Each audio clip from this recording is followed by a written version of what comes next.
Hello friends, जय हिंद।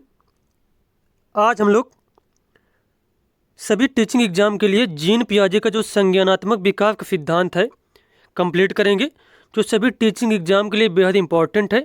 कोई भी शिक्षक भर्ती हो, इससे बहुत ज़्यादा क्वेश्चन पेपर में पूछे जाते हैं। और अगर आपको वीडियो अच्छा लगे तो वीडियो को लाइक करें, चैनल को सब्सक्राइब करें। तो चलिए देखते हैं यहाँ पे बताया गया है। सबसे पहला पॉइंट है जीन पियाजे संज्ञानात्मक विकास का सिद्धांत। तो सबसे पहले क्वेश्चन जो पूछा जाता है वह यह पूछा जाता है कि संज्ञानात्मक विकास का सिद्धांत जो है किसके द्वारा दिया गया था। तो जीन पियाजे के द्वारा। किसके द्वारा? जीन पियाजे के द्वारा दिया गया था। जीन पियाजे स्विट्जरलैंड के मनोवैज्ञानिक थे। दूसरा क्वेश्चन बनेगा जीन पियाजे किस देश के मनोवैज्ञानिक थे? तो स्विट्जरलैंड के मनोवैज्ञानिक थे। पियाजे का मानना है कि जैसे जैसे बच्चों में जैविक परिपक्वता आती है वैसे वैसे वह वस्तुओं के बारे में अपने दिमाग में कॉन्सेप्ट बना लेते हैं।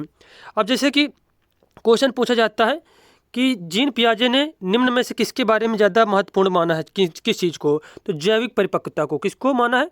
जैविक परिपक्वता को बहुत ज़्यादा इंपॉर्टेंट माना है।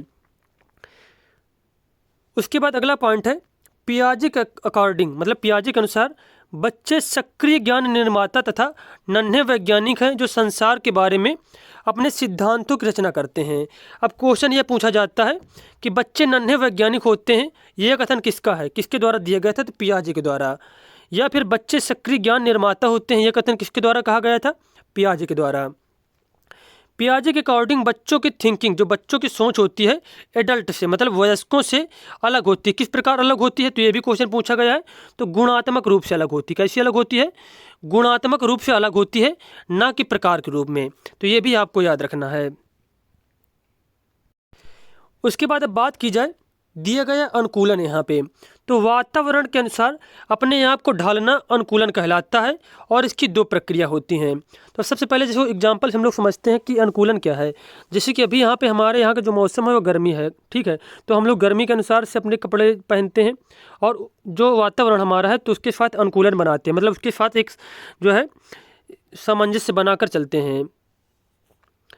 अब जैसे कि कोई है व्यक्ति वह दूसरे देश चला जाए, जैसे कि रशिया वगैरह चला जाए, तो जैसे कि वहाँ पे ठंड अगर पड़ रही है तो उसको उसके अनुसार अनुकूलन बनाकर, उसके अनुसार सामंजस्य बिठाकर, उसके अनुसार जो है अपने को ढाल कर चीज़ें करनी पड़ेंगी, उसके अनुसार कपड़ा पहनना पड़ेगा। तो मतलब जो परिस्थिति होती है तो उसके अनुसार अपने को ढालना ही अनुकूलन कहलाता है। अब इसकी दो प्रक्रिया होती हैं। पहली होती है आत्मसातकरण और दूसरी होती है समायोजन। तो बात किया जाए आत्मसातकरण, पूर्व ज्ञान को नए ज्ञान के साथ जोड़ना आत्मसातकरण कहलाता है। क्या कहलाता है? जो पूर्व ज्ञान होता है, पूर्व ज्ञान में नए ज्ञान को जोड़ना आत्मसातकरण कहलाता है। और समायोजन क्या होता है? पूर्व ज्ञान में परिवर्तन करके वातावरण के साथ तालमेल बिठाना समायोजन कहलाता है। अब जैसे कि जो आत्मसातकरण होता है तो पूर्व ज्ञान जो होता है तो उसको भी हम लोग शामिल करते हैं और जो नया ज्ञान होता है उसको भी हम लोग शामिल करते हैं बिना पूर्व ज्ञान में संशोधन किए हुए। मतलब पूर्व ज्ञान जो हमारा है वह जैसे तैसे बना रहता है और जो नया ज्ञान होता है तो वो भी हम लोग क्या करते हैं? शामिल कर लेते हैं। अब जैसे कि आप लोगों ने जीन पियाजे के सिद्धांत कहीं पे पढ़ा था तो आपको कुछ जानकारी मिली होगी, कहीं से कुछ जानकारी आपके माइंड में होगी जीन पियाजे के सिद्धांत के बारे में। अब जैसे कि फिर से यहाँ पे आपने जीन पियाजे के सिद्धांत पढ़ा तो पिछली जानकारी वो तो आपके माइंड में है पहले से। अब यहाँ पे कुछ नए पॉइंट पढ़ लिए तो वो जो पुरानी जानकारी थी उसके साथ ही नई जानकारी भी शामिल कर ली, तो इसे कहा जाता है आत्मसातकरण। क्या कहते हैं? आत्मसातकरण कहते हैं। और समायोजन की बात की जाए, पूर्व ज्ञान में परिवर्तन करके वातावरण के साथ तालमेल बिठाना समायोजन कहलाता है। अब जैसे कि आप लोगों ने जीन पियाजे के सिद्धांत पढ़ा पहले, अब उसके बाद जैसे कि इसमें से नई चीज़ मिल गई कुछ, तो पूर्व ज्ञान जो था उस ज्ञान में आपने मतलब परिवर्तन किया कि जैसे कि कोई आपको जैसे कि चीज़ नहीं समझ में आ रही थी और यहाँ से आपको चीज़ वो समझ में आ गई, तो अपने जो है पूर्व ज्ञान था उसमें आपने परिवर्तन किया, उस चीज़ को मतलब भुला दिया। और इस तरीके जैसे कि आप लोग मैथ का सवाल पढ़ते हैं तो कोई तरीका मान लो आपको पहले से आ रहा है तो वह तरीका जो था और उसके बाद नया तरीका आपने सीखा तो नया तरीका आपको ज़्यादा अच्छा लगा, तो जो पुराना तरीका था उसमें आपने संशोधन किया और मतलब फिर क्या किया? नए तरीके से उसको चीज़ को करना स्टार्ट किया है। तो पूर्व ज्ञान में संशोधन। अब जैसे कि बात किया जाए यहाँ पे साम्य धारण या फिर संतुलन क्या होता है। इसके द्वारा बच्चा आत्मसातकरण और समायोजन की प्रक्रियाओं के बीच संतुलन कायम करता है। जैसे कि जो आत्मसातकरण है और जो समायोजन है तो इसकी प्रक्रिया के बीच में जो है संतुलन किसके द्वारा बनाता है व्यक्ति? साम्य धारण के द्वारा। साम्य धारण के द्वारा, या फिर उसे संतुलन कहते हैं। उसके बाद बात की जाए स्कीमा की। स्कीमा क्या होता है? मानव के दिमाग में जो चीज़ें पहले से स्टोर होती हैं वह उनका प्रयोग करके किसी विषय के प्रति एक धारणा बनाता है, तो इसे स्कीमा कहते हैं। मानव शिशु में स्कीमा प्रवृत्ति और प्रतिक्रिया जन्मजात होती है।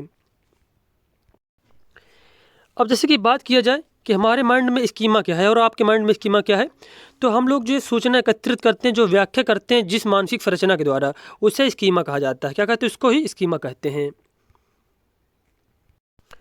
उसके बाद बात की जाए यहाँ पे संगठन की। पियाजे के सिद्धांत में संज्ञानात्मक प्रणाली के लिए स्कीमाओं को पुनर्व्यवस्थित करना, उन्हें स्कीमाओं से जोड़ने को संगठन कहा जाता है। तो ये हमारे कुछ तथ्य थे जो बताए गए थे जीन पियाजे के द्वारा। और एक पॉइंट ये याद रखना कि जीन पियाजे ने जो संज्ञानात्मक विकास सिद्धांत दिया है, तो अपना प्रयोग किस पर किया था? तो खुद के बच्चों पर किया था, खुद के बच्चों पर प्रयोग किया था। अब बात की जाए यहाँ पे, जैसे कि जीन पियाजे ने 4 अवस्थाएं बताई थी, तो 4 अवस्थाओं में जो पहली अवस्था थी संवेदी पेशीय अवस्था, या फिर इसे ही संवेदी गामक अवस्था, या फिर इंद्रिय गामक अवस्था के नाम से जानते हैं। और इसकी एज होती है 0 से 2 वर्ष, या फिर जन्म से 2 वर्ष। इस अवस्था में बच्चा अपनी ज्ञानेंद्रियों के माध्यम से सीखता है। जो 5 ज्ञानेंद्रियाँ होती हैं, आँख, कान, नाक, जीभ और त्वचा, तो इन्हीं के माध्यम से बच्चा कार्य करता है। इसमें वस्तु स्थायित्व का गुण आ जाता है, यानी बच्चा अपने दिमाग में वस्तुओं की छाप बनाना शुरू कर देता है, जिससे वह छिपी हुई वस्तु को भी ढूंढ लेता है। तो वस्तु स्थायित्व का गुण जो है कौन सी अवस्था का गुण होता है? संवेदी पेशीय अवस्था का। उसके बाद बात की जाए यहाँ पे पूर्व संक्रियात्मक अवस्था की, तो इसकी एज होती है 2 से 7 वर्ष। यह क्रिया करने से पहले की अवस्था है। इसमें बच्चा सामने आने वाली चीज़ों को देख पाएगा, समझ पाएगा, लेकिन कोई क्रिया नहीं कर पाएगा। इस स्टेज में बच्चा प्रतीकों का यूज करने में निपुण हो जाता है। यह क्वेश्चन बहुत ज़्यादा पूछा गया पेपर में कि बच्चा कौन सी अवस्था में प्रतीकों का इस्तेमाल करने लगता है। जैसे कि राघव है और एक झाड़ू में वो बैठता है, और झाड़ू में बैठकर ऐसा मतलब अभिनय करता है जैसे वो किसी घोड़ा में बैठा हो। तो क्या कर रहा है? एक वो प्रतीकात्मक खेल कर रहा है। तो इस प्रकार का जो बच्चा होगा कौन सी अवस्था में होगा? तो वह पूर्व संक्रियात्मक अवस्था में होगा। जैसे साइकिल शब्द सुनकर उसके माइंड में साइकिल की एक इमेज बन जाती है। उसके बाद बताया गया इस स्टेज में लक्ष्य निर्देशित व्यवहार की क्षमता आ जाती है। जीववाद, बच्चा जो होता है सजीव और निर्जीव वस्तुओं में अंतर नहीं कर पाता है। जैसे कि छोटा बच्चा होता है वो अपने। उसके बाद बात की जाए यहाँ पे अहम केंद्रित की। अहम केंद्रित क्या होता है? जब बच्चा यह सोचना शुरू कर देता है कि जो वह कर रहा है, सोच रहा है, वह सब ठीक है, मतलब सब के लिए सही है। अहम केंद्रित से तात्पर्य होता है कि बच्चा जो होता है अपने विचारों और अपने मतलब दूसरे के विचारों में जो है अंतर नहीं कर पाता। जैसे कि कोई बच्चा रो रहा है, उसको चॉकलेट दे दी जाए तो प्रसन्न हो जाता है। तो इसी प्रकार उसके अगर फादर्स हैं, मदर्स हैं, वो अगर क्या रोने लगे, जैसे कि मदर फादर जो है, या फिर कोई भाई वगैरह है उससे बड़ा, और उसको चॉकलेट दे दिया जाए तो वो चुप हो जाएगा। यही बच्चा सोचेगा कि उसके मतलब जो विचार हैं और जो दूसरे व्यक्ति के विचार वो सेम हैं। तो ये बच्चा डिफरेंट नहीं कर पाता है। उसके बाद बात की जाए अपलटावी का गुण। इसमें बच्चा वस्तुओं, संख्याओं, समस्या को उलटना पलटना नहीं सीखता। जैसे कि 4 × 2 बच्चा सीख गया 8 होता है, लेकिन उसको 2 × 4 किया जाएगा तो वह नहीं समझ पाएगा। तो इस प्रकार इसमें से अपलटावी का गुण जो है विकसित नहीं हो पाता है। उसके बाद मुद्रा, संप्रत्यय, दूरी, भार, ऊंचाई, क्रम निर्धारण की योग्यता आदि कंसेप्ट की कमी इस अवस्था में होती है। जैसे कि 2 गिलास में क्या है, दूध बच्चे को दिया जाए, एक गिलास चौड़ा है और एक गिलास लंबा है, और दोनों में समान मात्रा है। तो बच्चा क्या करेगा? जो उसको बड़ा दिखाई दे रहा है, ऊंचा दिखाई दे रहा है, उसको मतलब वो पकड़ेगा। उसे समझ में आता है कि बड़े वाले में जो है ज़्यादा दूध होगा। तो इस प्रकार जो है दूरी, भार, ऊंचाई, क्रम निर्धारण में बच्चा जो है अभी निपुण नहीं होता है। उसके बाद बात की जाए केंद्रीकरण की। एक समय में किसी वस्तु की केवल एक विशेषता पर ध्यान दे पाने की प्रवृत्ति को केंद्रीकरण कहते हैं। जैसे कि कोई एक चीज़ है, जैसे कि फ़ोन है, तो बस वो समझेगा कि फ़ोन का जो है कार्टून देखने के लिए यूज किया जाता है, बस उसकी इतनी सोच है बच्चे की। तो ये क्या केंद्रीकरण कहलाता है। बात की जाए संरक्षण की। अगर किसी वस्तु के साइज या शेप में चेंज कर दें तो उसकी क्वांटिटी पर कोई प्रभाव नहीं पड़ता, लेकिन बच्चा इसको समझ नहीं पाता है। तो संरक्षण का गुण जो होता है यह बच्चा नहीं समझ पाता है। क्रमबद्धता नहीं समझ पाता, अभी हमने पढ़ा क्रमबद्धता के बारे में, बच्चे इस अवस्था में नहीं समझ पाता है।